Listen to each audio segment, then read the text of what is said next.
A live look at Kennedy Space Center in Florida, just over 24 hours away from launching humans past Earth's orbit for the first time in more than a half a century, we should say.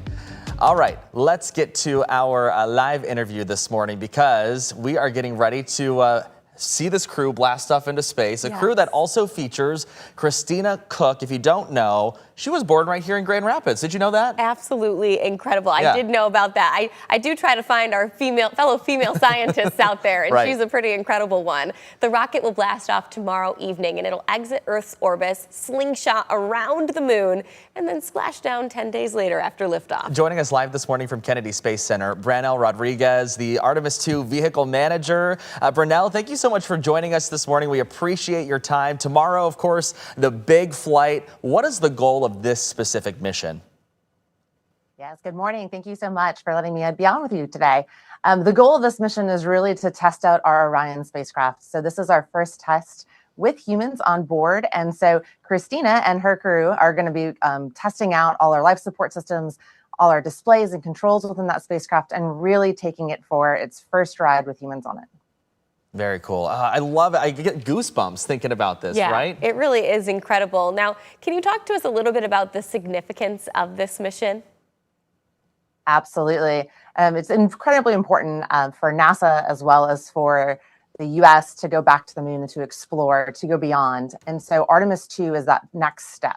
We did Artemis I back in 2022, and that was our first test of the spacecraft where we went out into kind of a deeper lunar orbit and tested out all the guidance, all the navigation, the core kind of structural systems of that spacecraft. And so now with Artemis II, we're testing out the critical systems that are required for crew, for humans to live, to work in the vacuum of space. And so this is really that next giant step to support the next phase, which is boots on the moon.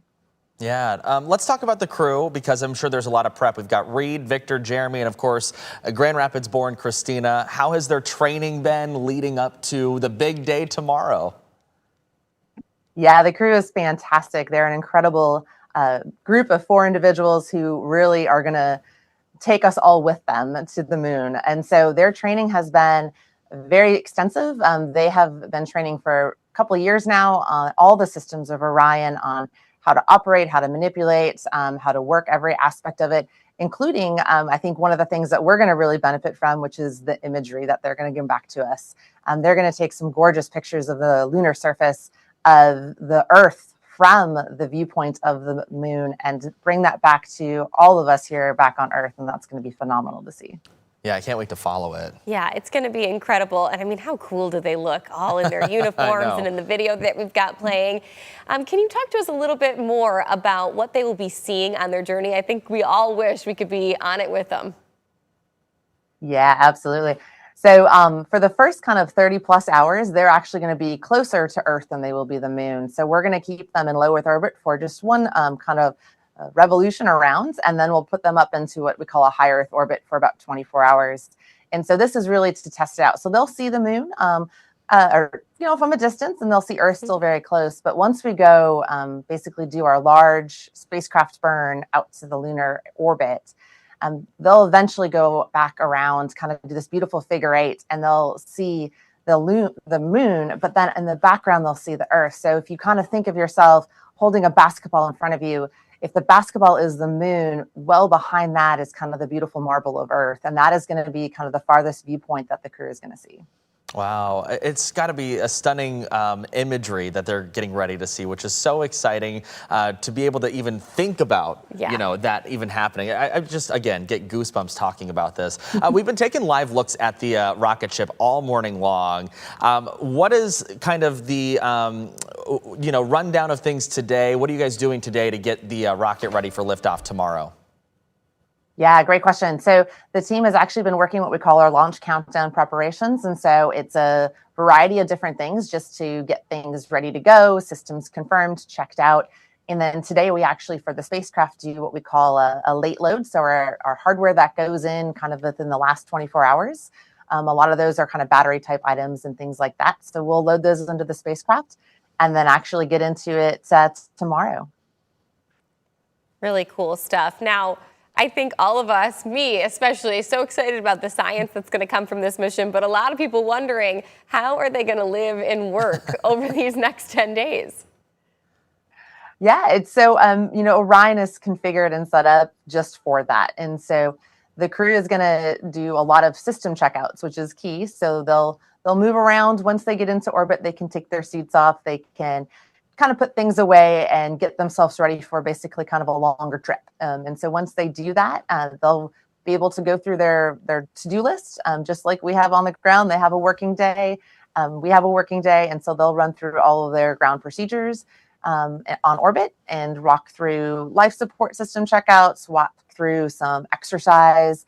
They'll be doing some science. And so really just, making their way around the moon. Yeah, I want to kind of go past this mission, right? So this one is just kind of a ring around the moon, slingshotted them right back. What do the other missions down the line look like, and how far off are we from the next one? Yeah, so Artemis II is right around the corner. In fact, here at Kennedy Space Center, the spacecrafts are getting built and assembled as we speak. So Artemis III is the next mission. It is planned for 2027, and then Artemis IV, which will be boots on the moon, is planned for 2028. So they are very, very close. Wow, that'll be here before we know it. How does it feel for you personally to be on the team of humans launching deep into space like this? It's an incredible honor, truly and deeply, to be part of this team. It's a massive team of amazing individuals who their dedication and passion for it, it's hard not to be excited about it. Yeah, absolutely. Well, I guess, what are your final thoughts as we get ready to slingshot around the moon? What are you thinking? What are you feeling as we're now about just over 24 hours out? I am incredibly excited. For me personally, it's been a long mission to see, or long road to see this where it's come and see where this vehicle and where the crew is going to be at and where the team has really dedicated their time to. So I hope that everyone else gets as excited as I am and can tune in and watch the mission. Yeah, so can you explain your job as well? You're part of the team too, because I think that's a really important aspect of this entire operation. Talk about your job on the mission today, and I guess this entire mission. Yeah, so as vehicle manager, I'm responsible for the end-to-end aspects of the vehicle. So everything from the production, the testing of the spacecraft, when it gets handed over, the processing, filling it up with all its commodities, putting it on top of the Space Launch System, and then actually as we get into mission execution, being integrated into that and helping make decisions from an mission execution standpoint. Very cool. And what time do we lift off tomorrow? We lift off at 6:24 p.m. Eastern Time. That's when our window opens, and we have a 2-hour window. All righty. Well, we're certainly ready for it. Hey, we appreciate your time. Thank you so much. Thank you, guys. Have a great day.